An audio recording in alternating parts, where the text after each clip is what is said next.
신앙 고백하심으로 수요예배를 시작하도록 합니다. 전능하사 천지를 만드신 하나님 아버지를 내가 믿사오며 그 외아들 우리 주 예수 그리스도를 믿사오니 이는 성령으로 잉태하사 동정녀 마리아에게 나시고 본디오 빌라도에게 고난을 받으사 십자가에 못 박혀 죽으시고 장사한 지 사흘 만에 죽은 자 가운데서 다시 살아나시며 하늘에 오르사 전능하신 하늘 우편에 앉아 계시다가 저로서 산자와 죽은 자를 심판하러 오시리라. 성령을 믿사오며 거룩한 공예와 성도가 서로 교통하는 것과 죄를 사하여 주시는 것과 몸이 다시 사는 것과 영원히 사는 것을 믿사옵나이다. 아멘. 찬송가 357장을 부르시겠습니다. 357장입니다. 주 믿는 사람 일어나 다 힘을 합하여 이 세상 모든 마귀를 다 져서 멸하세. 저 앞에 오는 적군을 다 싸워 이겨라. 주 예수 믿는 힘으로 온 세상 이기네.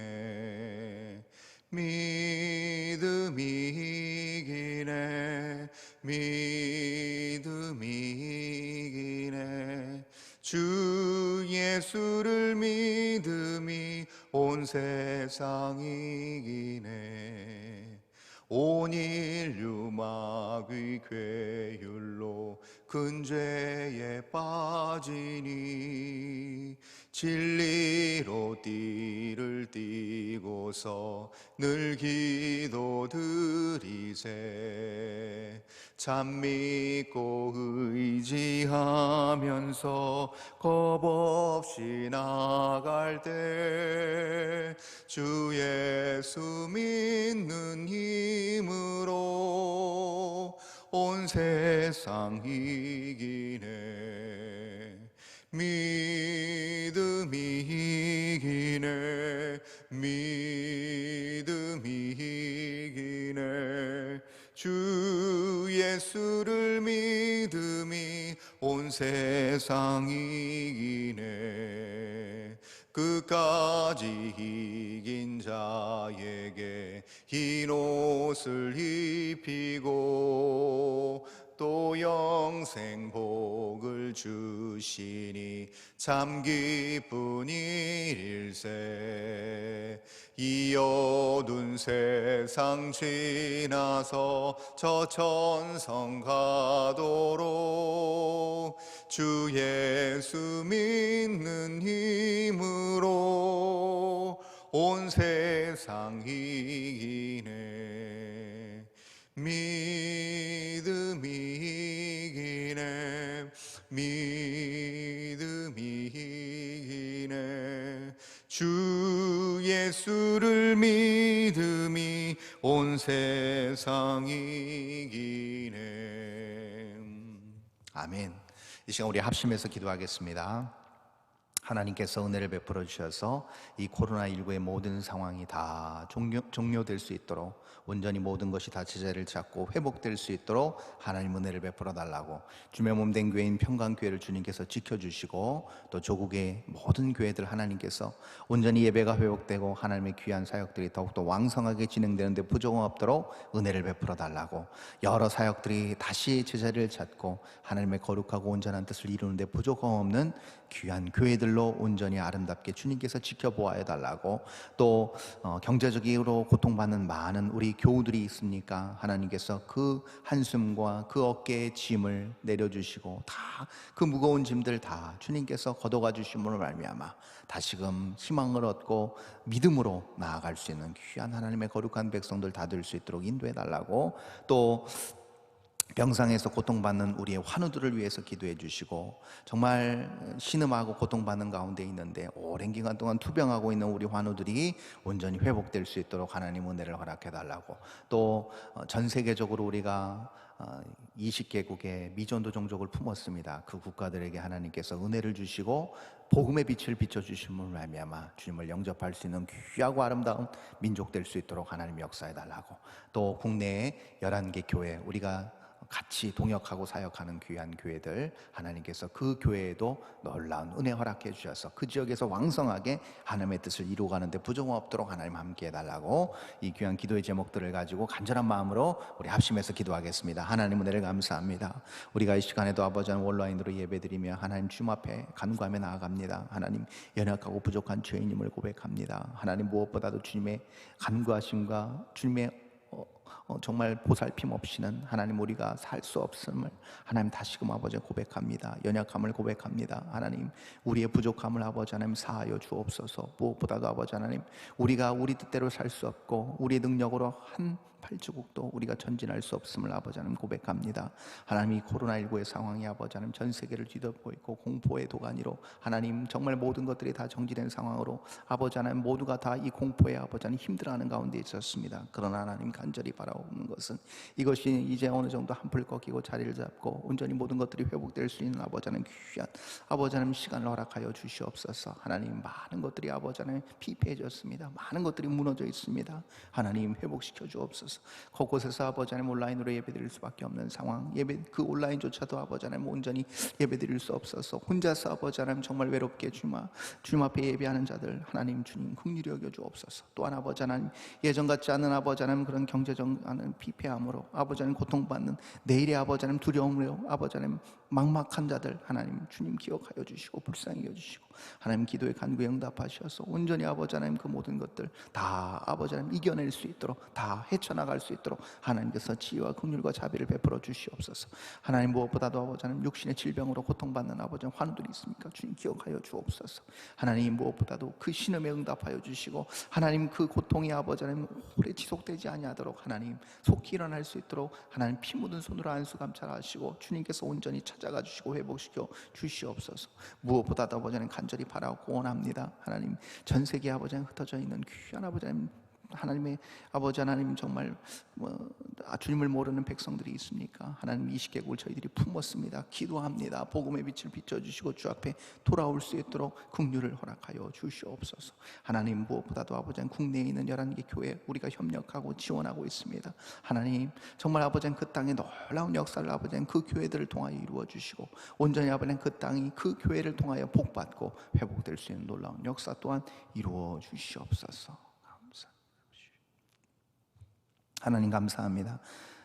수요일 이 시간 아버지 하나님 저희들이 온라인으로 이렇게 하나님 앞에 예배합니다. 그러나 저희들은 압니다. 주님께서 허락하여 주신 하나님의 사람들, 하나님의 예배자들만이 예배할 수 있고 주님을 바랄 수 있는 줄 믿습니다. 그러기에 하나님 감사합니다. 비록 아버지 하나님 예배당에서 물리적으로 회집할 수 없는 상황이지만 하나님 어디서나 무소부재하신 우리 하나님께서는 우리의 예배, 우리의 중심을 받아주실 줄 믿습니다. 합심해서 기도했습니다. 이 모든 상황과 이 모든 환경이 다 온전히 아버지 하나님 합력하여 선을 이루신 하나님의 거룩한 뜻 안에서 회복되고 제자리를 찾아갈 줄 믿습니다. 모든 것 주님께 의탁드립니다. 모든 것이 지나가고 다시금 아버지 하나님 새날이 도래하고 그 새날에 하나님께서 이루실 놀라운 일들을 기대하고 소망합니다. 오늘도 아버지 하나님 그렇게 모든 것을 주관하고 알파와 오메가 되신 처음과 나중 되신 광대하시고 놀라우신 우리 하나님께서 말씀하시는 그 말씀에 귀 기울이기를 원하오니 하나님 은혜 허락하여 주시고 다시금 새 힘 얻어 나아갈 수 있도록 주여 도와주옵소서. 경제적 아픔과 또한 물리적 고통으로 고통받는 우리 교우들이 있다고 한다면 주님 기억하여 주시고 위로하시고 회복시켜 주옵소서. 전 세계에 흩어지는 주님을 모르고 있는 자들이 있다고 한다면 하나님 기억하여 주시고 긍휼과 자비의 그 구원의 손길을 허락하여 주심을 말미암아 일어나게 하시고 달려가게 하시고 세워지게 하시고 하나님의 영광을 온전히 드높이는 180도 바뀐 아름다운 인생으로 주님 앞에 귀하게 쓰임받을 수 있도록 도와주시옵소서. 하나님 국내에 있는 귀한 교회들 우리가 동역하고 있는 지원하고 있는 11개 교회에도 하나님 큰 축복과 은혜를 허락하여 주시옵소서. 모든 것 주님께 의탁드리며 감사드리며 거룩하신 예수 그리스도 이름으로 기도합니다. 아멘. 오늘은 느헤미야서 4장 1절에서 14절까지의 말씀입니다. 오늘은 느헤미야서 말씀을 보도록 하겠습니다. 4장 1절에서 14절까지 말씀 제가 읽도록 합니다. 산발랏이 우리가 성을 건축한다 함을 듣고 크게 분노하여 유다 사람들을 비웃으며 자기 형제들과 사마리아 군대 앞에서 일러 말하되 이 미약한 유다 사람들이 하는 일이 무엇인가? 스스로 견고하게 하려는가? 제사를 드리려는가? 하루의 일을 마치려는가? 불탄 돌을 흙무더기에서 다시 일으키려는가 하고 암몬 사람 도비아는 곁에 있다가 이르되 그들이 건축하는 돌 성벽은 여우가 올라가도 곧 무너지리라 하더라. 우리 하나님이여 들으시옵소서. 우리가 업신여김을 당하나이다. 원하건대 그들이 욕하는 것을 자기들이 머리에 돌리사 노략거리가 되어 이방에 사로잡히게 하시고 주 앞에서 그들의 악을 덮어두지 마시며 그들의 죄를 도말하지 마옵소서. 그들이 건축하는 자 앞에서 주를 노하시게 하였음이니이다 하고 이에 우리가 성을 건축하여 전부가 연결되고 높이가 절반에 이르렀으니 이는 백성이 마음 들여 일을 하였음이니라. 산발락과 도비아와 아라비아 사람들과 암몬 사람들과 아스돗 사람들이 예루살렘 성이 중수되어 그 허물어진 틈이 메꾸어져 간다 함을 듣고 심히 분노하여 다 함께 꾀하기를 예루살렘으로 가서 치고 그곳을 요란하게 하자 하기로 우리가 우리 하나님께 기도하며 그들로 말미암아 파수꾼을 두어 주야로 방비하는데 유다 사람들은 이르기를 흙무더기가 아직도 많거늘 짐을 나르는 자의 힘이 다 빠졌으니 우리가 성을 건축하지 못하리라 하고 우리의 원수들은 이르기를 그들이 알지 못하고 보지 못하는 사이에 우리가 그들 가운데 달려들어가서 살육하여 역사를 그치게 하리라 하고 그 원수들의 근처에 거주하는 유다 사람들도 그 각처에서 와서 10번이나 우리에게 말하기를 너희가 우리에게로 와야 하리라 하기로 내가 성벽 뒤의 낮고 넓은 곳에 백성이 그들의 종족을 따라 칼과 창과 활을 가지고 서 있게 하고 내가 돌아본 후에 일어나서 귀족들과 민장들과 남은 백성에게 말하기를 너희는 그들을 두려워하지 말고 지극히 크시고 두려우신 주를 기억하고 너희 형제와 자녀와 아내와 집을 위하여 싸우라 하였느니라. 아멘. 우리는 이제 에스라서에 이어서 이 느헤미야서를 살펴보고 있습니다. 느헤미야서 중반에 우리가 지금 다다르고 있는데요. 중반까지 해서 우리가 쭉 지켜본 내용은 무엇인가 이렇게 계속 반복되는 듯한 느낌을 받습니다. 그것은 이 역사서 끝자락에 있는 이 에스라와 이 느헤미야가 결국은 성경 전체를 단편적으로 보여주는 축약적으로 보여주는 어떤 부분이 있기 때문에 그렇습니다.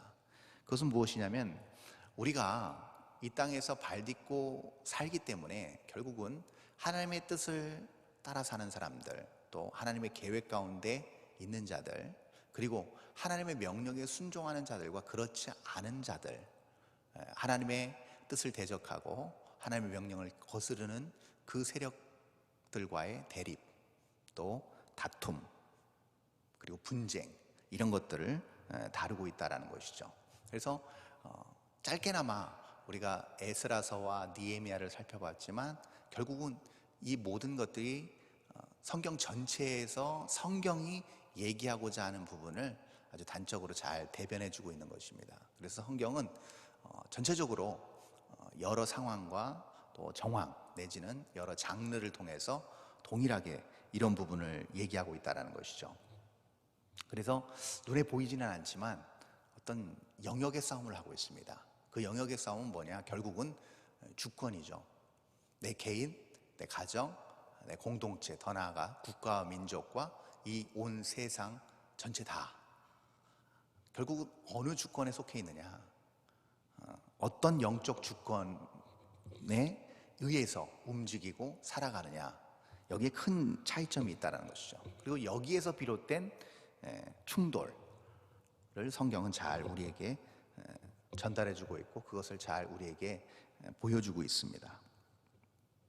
그래서 기존에 견고하게 세웠던 자신들의 어떤 영역, 자신들의 어떤 틀, 이런 것들이 깨어지는 것에 대해서 극도로 민감하게 반응하고 더 나아가서 민감하게 반응한 것을 초월해서 굉장히 감정적인 격분과 분노를 표출하게 되고 그것을 통해서 결국은 아주 심각한 죄악으로까지 이것이 발전되는 것을 우리는 많이 보아왔습니다.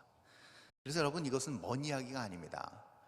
하나님께서 지금도 하나님의 섭리 가운데 하나님의 일을 이루고 계시고 또 하나님의 계획 가운데 모든 일이 진행되어 가고 있고, 그 진행되는 모든 일을 하나님은 하나님의 사람을 선택해서 그들을 통해서 이루어 가시기 때문에 역시 현 시대를 살아가는 우리도 피해갈 수 없는 부분이라는 것이죠.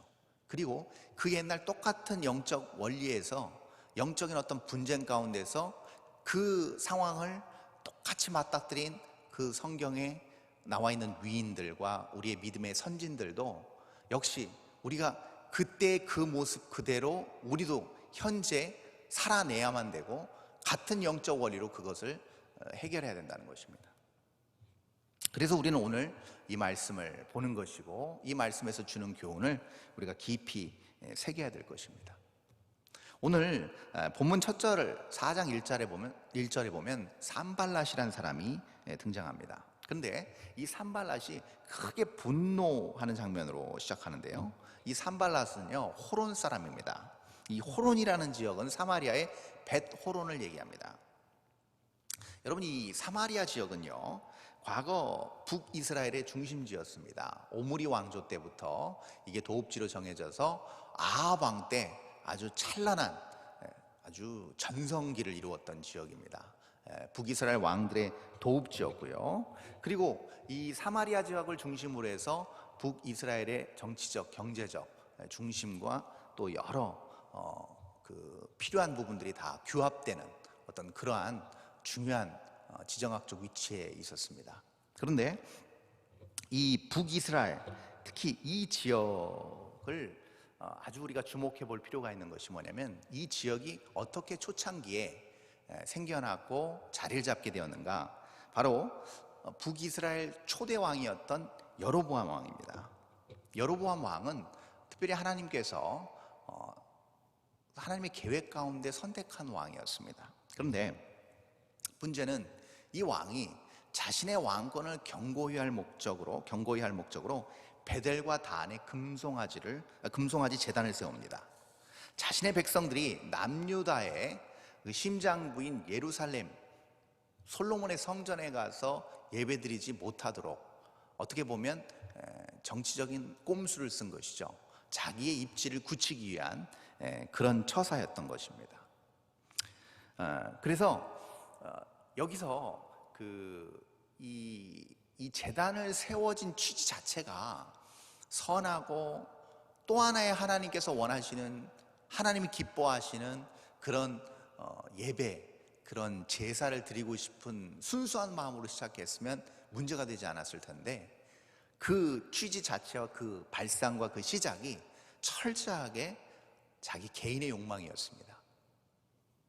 아까도 제가 말씀드린 것처럼 하나님의 뜻이 아닌, 하나님의 주권이 아닌 자기 중심적인 생각과 자기의 영달과 자기의 안위를 위한 것이 첫 번째 목적이었다는 것입니다.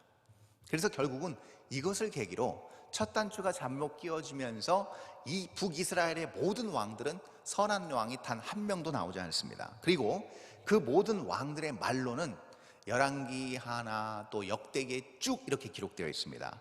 여로보암의 악한 길로 갔더라, 여로보암의 길을 쫓았다 라고 기록되어 있습니다. 이 얘기는 결국 여로보암은 악한 왕, 하나님의 뜻을 저버린 왕, 하나님의 뜻과 의도에 반한 왕, 그런 어떤 대명사를 만들어냈다는 것이죠. 여로보암이란 이름 자체가. 그만큼 영적인 주권의 싸움에서 북이스라엘은 그렇게 하나님을 대적하는 편에 서버리고 말았던 것입니다. 그것이 결국 이제 몇백 년 지나서 신약 시대까지 넘어와서 그것이 쭉 이어지고 있는데요, 그 대표적인 기록이 어디 나와 있냐면 요한복음 4장에 가면 나타나 있습니다. 요한복음 4장에 예수님께서 사마리아를 통과하셔서 수가성에서 우물 곁에서 우물가에 물 들어온 여인하고의 대화 가운데서 우리가 그것을 알 수 있습니다. 그때 예수님께서 물을 달라 하시면서 말을 거시고 몇 번 대화가 오고 가는 중에서 이 수가성 여인이 이렇게 얘기합니다. 요한복음 4장 20절이죠.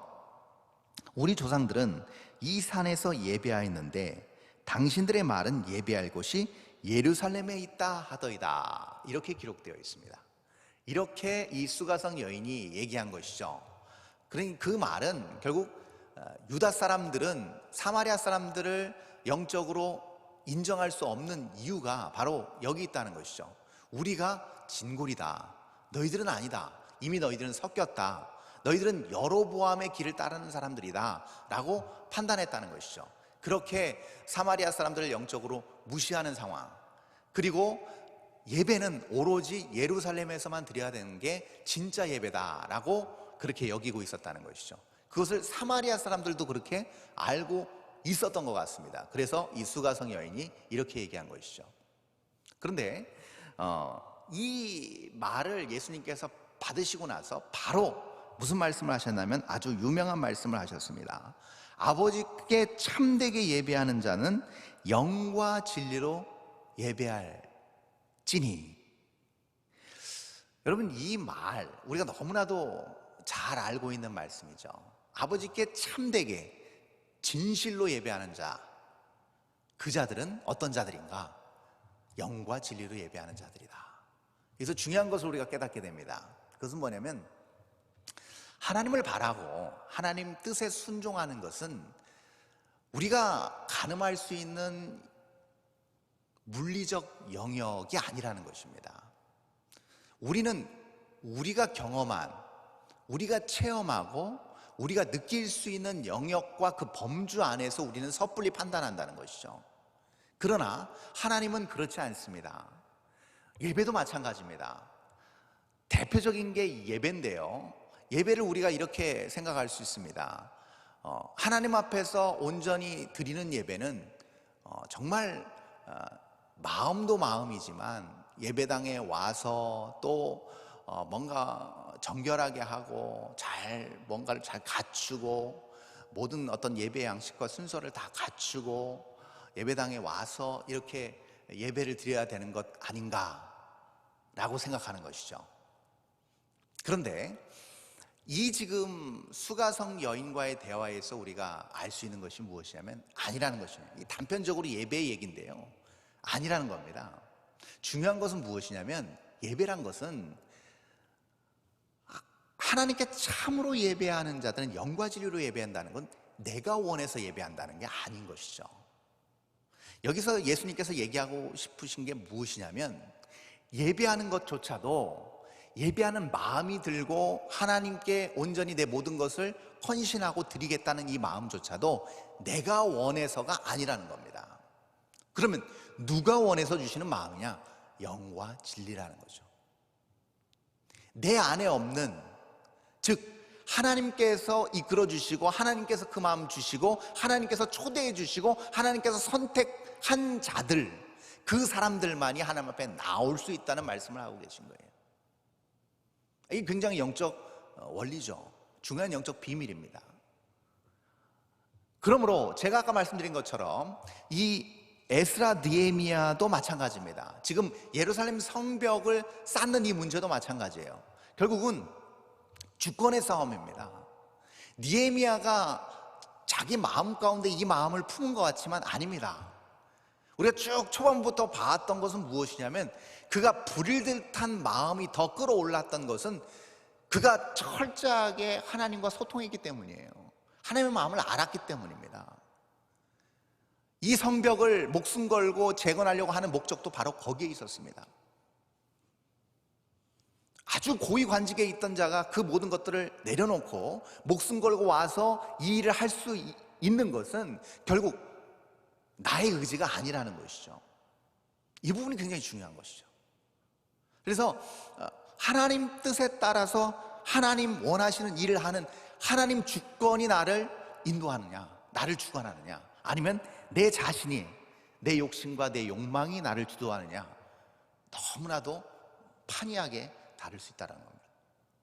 행동 양식과 그 삶에서 나타나는 결과는 완전히 다를 수 있다는 것이죠. 산발랏이 분노한 이유가 바로 여기 있습니다.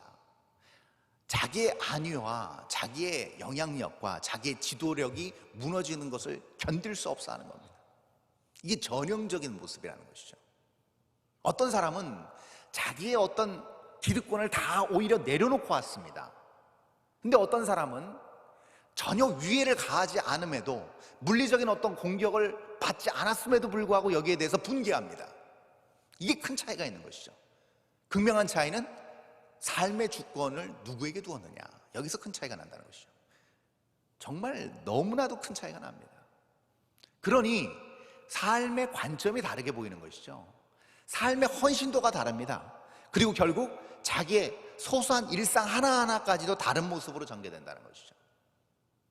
그래서 무엇인가 내중심적으로 생각하고 내 방어적으로 생각하고 말조차도 나를 드러내고 나를 보호하기 위한 그런 언행과 그런 행동이기보다는 하나님을 드러내고 하나님 편에 서서 하나님을 관점으로 해석하고 하나님의 마음으로 사람들을 대하는 완전히 다른 모습으로 간다는 겁니다.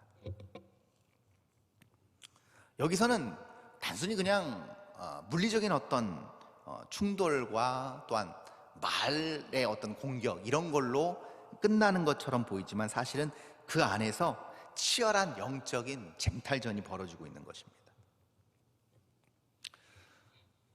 먼저 그러면 이 산발랏이 분개하면서 처음으로 하는 공격이 그럼 무엇이었을까? 하나님의 주권에 따라 하나님의 뜻을 이루고 하나님의 나라의 백성, 그의 소유된 백성이 살아가는 삶의 방식과 그 모든 일련의 모든 과정들을, 그러면 거기에 속하지 않은 사람, 그 부류들은 어떻게 공격하는가? 예나 지금이나 똑같습니다. 전형적인 패턴입니다. 그게 뭐냐면 바로 본문 2절과 3절에 나와 있습니다. 우리 한번 볼까요? 2절과 3절입니다. 제가 읽습니다. 자기 형제들과 사마리아 군대 앞에서 일러 말하되 이 미약한 유다 사람들이 하는 일이 무엇인가? 스스로 견고하게 하려는가? 제사를 드리려는가?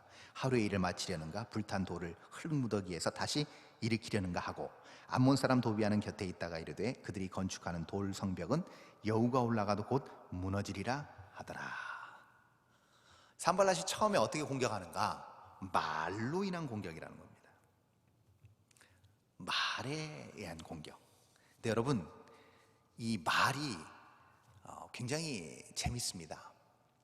단순히 그냥 여우라는 어떤 미물을 빗대어서 조롱하는 듯한 뉘앙스로 들리는데요, 사실 다분히 여기에는 하나님의 크신 섭리 안에서 산발랏이 결국 이 말을 뱉은 거예요. 자기는 아주 그 개인적인 욕구와 욕망과 그리고 느헤미야와 그 그룹들을 무너뜨리기 위한 아주 그런 교활한 방법의 어떤 조롱 섞인 말이었지만, 사실은 하나님의 큰 섭리 안에서는 이것은 자기를 무너뜨리는 말이 돼버리고 말았어요, 결국은. 그리고 자기의 어떤 민낯과 자기의 어떤 의도를 드러내는 말이 되고 말았습니다. 자, 이 여우라는 말, 지금 4절에 나오는 이 3절에 여우가 올라가도 곧 무너지리라 하리라. 이 여우는 어디 등장하는가? 에스겔서 13장에 등장합니다. 자, 우리 에스겔서를 한번 가보면요, 13장 4절 5절입니다. 자, 이렇게 나와 있죠. 이스라엘아, 너희 선지자들은 황무지에 있는 여우 같으니라. 너희 선지자들이 성 무너진 곳에 올라가지도 아니하였으며 이스라엘 족속을 위하여 여러 날의 전쟁에서 견디게 하려고 성벽을 수축하지도 아니하였느니라. 이 에스겔이 이미 훨씬 옛날에 예언한 내용입니다. 여기 그 거짓 선지자에 대한 부분을 지금 에스겔 선지자가 예언하고 있는 것이죠. 여우라고 하나님 편이 아닌 하나님을 빗대서 거짓으로 자기 욕망에 아주 사로잡혀서 사역을 하고 하나님의 말씀을 거짓으로 증거하는 이 거짓 선지자들을 여우라고 지칭하고 있습니다. 그리고 이 여우들이 어떻게 한다고요? 성 무너진 곳에 올라가지도 않고 성벽을 수축하지도 않았다고 얘기해요. 이 말은 결국 무슨 말인가? 성벽을 수축하는 자, 다시금 하나님의 나라를 세우려고 하는 자들을 오히려 무너뜨리고 방해한다는 것입니다. 정확하게 산발랏을 꼬집고 있는 거예요. 지칭하고 있는 것입니다. 결국 산발랏은 무엇인지도 모르고, 그렇죠? 도비아, 산발랏과 도비아는 무엇인지도 모르고 내뱉었을 거예요, 조롱 섞인 말로. 그러나 결국은 자기들의 본심을 이 여우라는 동물을 통해서 드러내고 있는 것을 볼 수가 있습니다. 결국 하나님의 역사를 방해하는 이 교활하고 간교한 집단, 예나 지금이나 어디나 존재합니다. 조롱과 비하와 오히려 덮어 씌웁니다. 그러나 하나님 편에 있는 자들, 그들과 첨예한 대립으로 하나님의 뜻을 우직하게 이루는 자들은 여기에 대해서 어떠한 반응을 하는가? 여러분 잘 보시면요, 지금 느헤미야 입장에서는요, 이들이 변방에 있는 나름 영향을 가지고 있는 사람이라고 하지만, 여러분 느헤미야에 비하면요 상대가 되지 않는 사람들입니다. 지위적으로 봤을 때, 권력적으로 봤을 때 그렇습니다. 여러분 제가 1장에서 분명히 말씀드렸습니다. 술 맡은 관원장입니다. 2인자입니다. 왕이 신뢰하는 자입니다. 그리고 왕이 직접 파견한 자입니다. 함부로 할 수 없음에도 불구하고 이들이 지금 멋모르고 지금 무너뜨리려고 하는 거예요. 방해하려고 하는 겁니다. 그러면 느헤미야 입장에서는 얼마든지 물리적인 영향력으로 산발락과 도비야를 제어할 수 있습니다. 충분히 가능합니다. 힘도 있습니다. 명분도 있습니다. 그러나 그렇게 하지 않습니다. 그럼 느헤미야의 반응을 볼까요? 본문 4절과 5절입니다. 자, 이렇게 느헤미야가 반응합니다. 우리 하나님이여 들으시옵소서. 우리가 업신여김을 당하나이다. 원하건대 그들이 욕하는 것을 자기들이 머리에 돌리사 노략거리가 되어 이방에 사로잡히게 하시고 주 앞에서 그들의 악을 덮어두지 마시며 그들의 죄를 도말하지 마옵소서.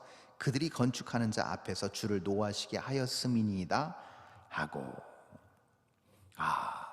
이게요, 느헤미야는 신앙의 사람이니까 얼마든지 이런 반응을 할 수 있지라고 얘기할 수 있을 거예요. 언뜻 보면 그렇습니다. 그러나 느헤미야 입장에서 사실 이렇게 나온다는 건 결코 쉽지 않습니다. 엄청난 권력이 자기에게 주어져 있습니다. 자기에게 엄청난 권한이 주어져 있습니다. 그리고 자기의 판단으로 얼마든지 상대를 박살낼 수 있습니다. 그럼에도 불구하고 그가 그 문제를 고스란히 먼저 하나님께 가지고 나아간다는 것, 여기서 중요한 성경 전반에 흐르는 영적인 원리를 아주 전형적이고 아주 모범적으로 잘 보여주고 있습니다. 하나님의 주권이죠. 하나님의 주권을 먼저 인정한다는 것이죠. 할 수 있음에도 불구하고 안 하는 것, 하나님의 말씀이 먼저이고 하나님의 뜻이 먼저이다고 생각하고 인지하고 그렇게 행하는 느헤미야의 모습을 볼 수 있습니다. 그러니 고스란히 그 문제를 먼저 가지고 하나님 앞에 가져갑니다. 이게 출발이 하나님 주권 하에서 출발되었고 시작되었기 때문에 그런 모든 과정들도 역시 그런 똑같은 절차를 밟고 있는 것을 우리가 이 짧은 기도를 통해서 볼 수 있다는 것입니다. 이 너무 놀라운 것인데요, 사실은 놀랍지만 당연한 것입니다. 이 당연한 것을 우리가 놓치는 경우가 굉장히 많다는 것이죠. 우리의 생각과 우리의 경험과 우리의 힘이 먼저 들어가게 된다는 것입니다. 먼저 앞선다는 것입니다. 그러면 결국 하나님의 주권보다는 나의 생각과 나의 욕심이 먼저 일을 그르쳐버릴 수 있다는 겁니다. 이것이 사실 느헤미야가 보여준 이 방식이 아주 바른, 매우 바람직한 영적 대응입니다. 저를 포함해서 여기 계신 모든 분들이 그때나 지금이나 똑같은 그런 환경 가운데서 정말 불가피하게 살아가고 있다고 한다면 시대는 바뀌고 환경도 바뀌고 문화도 다릅니다. 그리고 여러 상황도 다를 수 있습니다. 그러나 똑같은 기본적인 영적 대립하에서 불거진 일들이라고 한다면 푸는 방법은 동일할 수밖에 없습니다. 그러면 우리가 물리적으로 힘이 없거나 물리적으로 무엇을 할 수 없는 무력한 상태이면 그냥 눌려 있습니다. 그러나 잘 우리가 염두에서 생각해야 됩니다. 힘이 주어지고 모든 게 회복되고 모든 게 제자리를 찾고 모든 게 어떤 상승 곡선으로 갔을 때 경제적으로 영적으로 모든 영역에서 내가 상승 기류를 타고 있을 때 하나님의 뜻을 묻는다. 하나님의 뜻에 먼저 내가 숙인다. 그리고 겸허히 내가 내 의지를 꺾고 하나님 앞에 나아간다. 여러분, 쉽지 않은 영적 반응입니다. 그러나 만약에 느헤미야가 자기의 힘으로 인간적인 방법으로 이 모든 것들을 대응하고 인간적인 방법으로 결국 모든 것들을 해결했다면 예루살렘 성벽은 그렇게 빠른 시일 안에 재건됐을 리가 만무합니다. 영적인 집중력도 놓쳐버리고 결국은 그에게 아무것도 남지 않았을 것입니다. 보세요. 이렇게 하나님 앞에 가지고 나갔더니 어떤 결과가 일어나냐면 6절에 보니까 이렇게 나와 있습니다. 본문 6절에 이에 우리가 성을 건축하여 전부가 연결되고 높이가 절반에 이르렀으니 이는 백성이 마음들여 일을 하였음이니라. 공격하고 조롱하고 협박하고 이런 상황에서도 모두가 마음을 들였다는 것은 한 마음 한 뜻으로 한 목적을 향해 그 일을 이루었다는 겁니다. 그랬더니 굉장히 성이 아주 빠르게 진척되는 것을 볼 수가 있습니다. 성벽이 높이가 벌써 절반에 이르렀고 모두가 그 3장부터 부분적으로 이렇게 지어졌던 건축되어졌던 부분적인 부분들이 다 연결되는 것을 볼 수가 있습니다. 놀랍습니다. 여러분, 다른 게 아니고 바로 이것이 리더십인 것이죠. 정말 이 모든 그 공사 현장과 이 모든 어떤 성벽의 중건을 다 책임지고 있는 책임자로서, 리더로서 느헤미야가 자기의 주권을 하나님 앞에 맡기자 결국은 모든 것들이 연결되는 것을 볼 수가 있는 겁니다. 자, 그러면 이 말을 뒤집어서 반대로 생각하면 그렇습니다. 역으로 반대로 생각하면 여러분, 우리가 어떤 중차대한 일을 맡았습니다. 하나님께서 어떤 책임을 우리에게 부여해 주셨어요. 가정에 대한 책무, 직장에 대한 책무, 교회 안에서의 어떤 부서의 책무, 여러 어떤 우리가 책임을 가지고 어떤 일을 감당할 때 마찬가지입니다. 내 어떤 주권, 내 생각, 내 마음이 먼저 앞서고 그것으로 모든 것을 해결하려고 한다면 여러분, 절대 그 모든 것들은 연결되어지지 않습니다. 연결될 수가 없습니다. 연결고리는 끊어지게 되어 있습니다. 그러면 끊어지면 그걸 또 인위적으로 또 엮으면 또 그것은 끊어지게 되어 있습니다. 특별히 우리가 하나님의 사람으로 하나님 앞에 부름받아서 하나님이 하시는 일을 이루고자 할 땐 더더욱 그렇습니다. 그러니까 사실은 간단한 것인데 여러 문제가 생기다 보면, 여러 문제가 터지면, 여러 공격을 받게 되면 거기서 갈팡질팡 좌지우지하면서 하나님은 온데간데 없고 내가 해왔던 방식을 먼저 사용하게 된다는 것이죠. 내가 과거 해왔던 방식으로 내가 해결을 하다 보면 결국은 연결고리는 끊어집니다. 와해됩니다. 불보듯 뻔한 것이죠. 결코 앞서 나갈 수 없는 것입니다. 여러분, 우리가 살고 있는 지금 이 시대는요, 아주 다변화하면서 동시에 다양한 형태로 존재합니다. 여러분, 다양한 형태가 다변화되면서 동시에 매우 속도감 있게 흘러갑니다. 여러분, 그래서 이러한 상황에서 가장 큰 타격을 받는 것은 영적인 부분이에요. 다변화, 다양, 속도감이 혼재해 있기 때문에요, 이런 우리 주변 상황에서 우리가 정말 눈 돌릴 틈조차 없는, 너무나도 빠르게 진행되는 이런 모든 상황 가운데서 우리가 놓치는 것이 무엇인가? 바로 눈으로, 물리적인 부분에서 감지할 수 없는 부분에 대한 인지입니다. 가시적으로 보여지거나 가시적으로 느껴지지 않는 부분에 대한 소홀함이죠. 이거 굉장히 큽니다. 그래서 앞으로 더 문명이 발달하고 더 다양한 문화권의 다양한 계층의 사람들이 같이 한 무리를 이루어서, 한 그룹을 이루어서 교회에서, 사회조직 안에서, 가정에서 이렇게 계속 진행이 될 때 여러분, 우리가 제일 먼저 붙잡아야 될 것은 바로 영적인 부분이라는 거예요. 하나님과의 관계, 하나님과의 교류, 하나님의 뜻에 더 집중해야 된다는 것이죠. 단적인 예로 이런 코로나19 사태도 마찬가지 않습니까? 너무나도 그 확진자가 갑자기 퍼지면서 모든 사람들이 갑자기 집에서 나올 수 없는 상황이 되고 2달여 만에 정말 전 세계는 초토화됐습니다.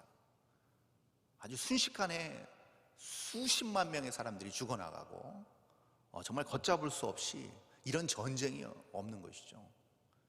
근데 이런 상황에서 우리가 놓치는 것이 뭐냐면 더 하나님 앞에 내 자신을 드리고 하나님 앞에 겸허하게 내 자신을 돌아보는 일에는 우리가 소홀하게 될 수 있는 상황이 굉장히 많다라는 겁니다. 여러분, 그러나 성경은 적지 않은 부분에서 영적으로 깨어 있으라고 얘기한다는 것이죠. 이런 환난과 이런 격동적인 이런 어떤 사회 전반에 걸쳐서 일어나는 이런 돌발적인 이런 변수 앞에서 성경은 언제나 깨어서 기도하라고, 지혜로운 열처녀처럼 등불을 꺼뜨리지 말고 기름을 준비하라고 얘기하고 있는 것이에요. 공동체 안에 속해 있지만 여러분, 대비하는 것은 자기 자신의 몫입니다. 불러주신 분은 하나님이에요. 불러주신 분은 하나님이지만 여러분, 대비하고 항상 깨어있는 몫은 우리의 몫이 되어야 된다는 것입니다. 여러분, 그래서 오늘 본문에도 보면 9절과 10절에 그 부분이 잘 나와 있습니다. 자, 산발락과 도비야, 심지어 아라비아 사람들과 암몬 사람들, 아스돗 사람들까지 전부 다 이 예루살렘 성벽이 중건되어 감을 굉장히 불편해합니다. 굉장히 분노하죠. 그리고 심지어는 유다 사람들이 이제 공사가 너무 이렇게 빠르게 진척되니까 거기에 대해서 이제 힘들어하는 부분들이 나오는데요. 자, 한번 보겠습니다. 9절입니다. 9절, 9절과 10절 이렇게 나와 있죠. 제가 9절과 10절을 읽겠습니다. 우리가 우리 하나님께 기도하며 그들로 말미암아 파수꾼을 두어 주야로 방비하는데 유다 사람들은 이르기를 흙무더기가 아직도 많거늘 짐을 나르는 자의 힘이 다 빠졌으니 우리가 성을 건축하지 못하리라 하고. 자, 느헤미야는 주야로 파수꾼을 두어서 경계를 세웁니다. 그런데 문제는 내부입니다. 10절에 보니까 흙무더기가 아직도 많습니다. 힘이 다 빠졌습니다. 그래서 단정적으로 얘기합니다. 성 건축 못합니다. 성벽 못 세웁니다라고 단정적으로 얘기하는 거예요. 그래서 아까도 말씀드렸지만 공동체 안에 속해 있지만 준비된 자와 그렇지 못한 자가 첨예하게 다른 반응을 보인다는 것을 알 수 있습니다. 마치 민수기서 13장에 나와 있는 가데스 바네아의 사건과 똑같죠.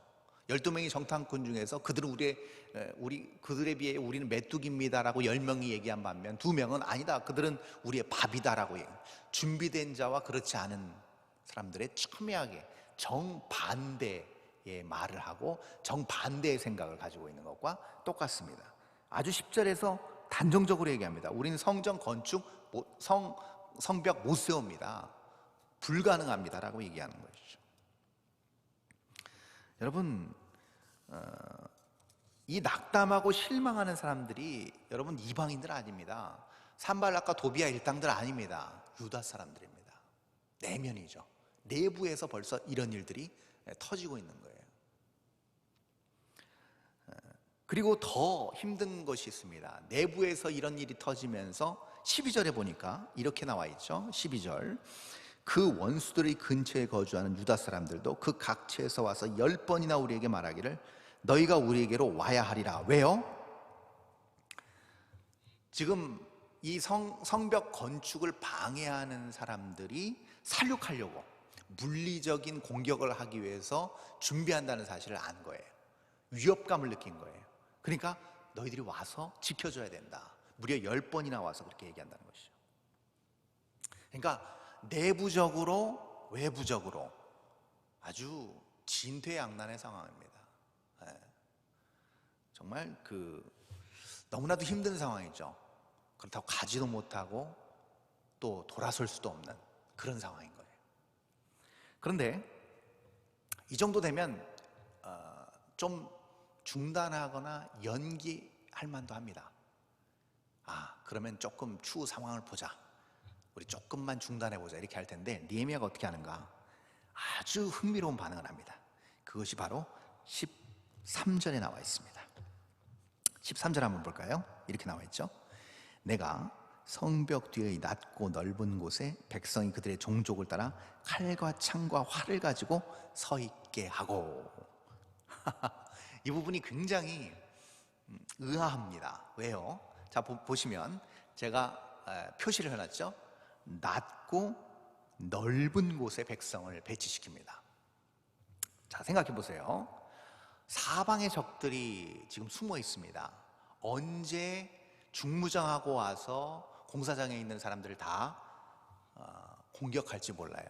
엄청난 사륙이 일어날 수도 있습니다. 예고도 없이 갑자기 들이닥칠 수도 있는 상황이에요. 사방이 적으로 둘러싸이는 적진입니다, 사실. 그런데 그런 상황에서 소수입니다. 그러면 소수면,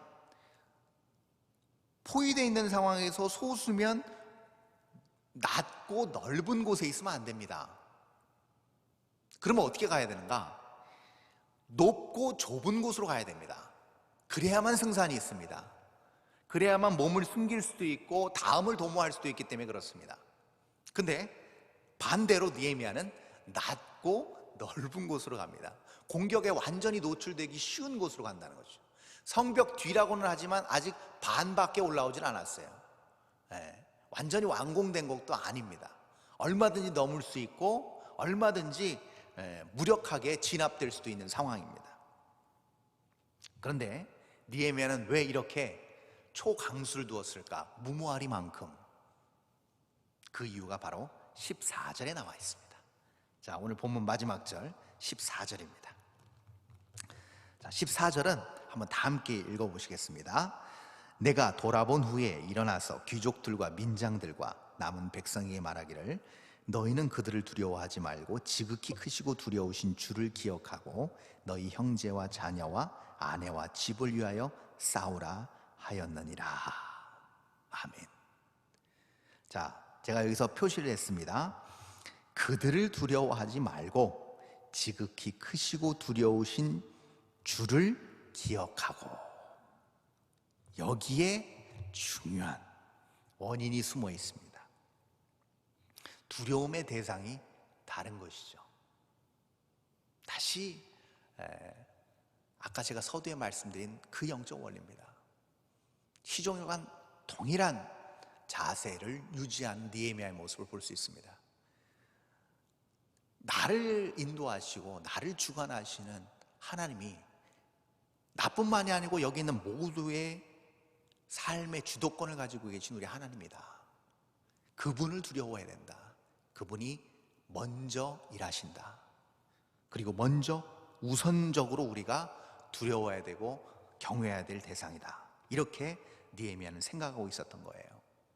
그러니까 느헤미야에게 있어서 중요한 건 성벽 옆에 붙어 있는 게 중요한 겁니다.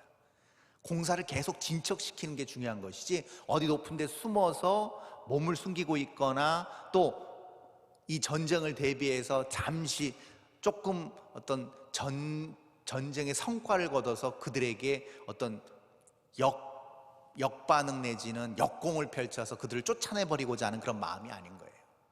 하나님의 뜻을 분명히 알았고 그가 거기에 있는 분명한 이유를 알고 있었기 때문에 그는 무장 한 채로 계속 성벽을 쌓아가는 모습을 볼 수가 있습니다.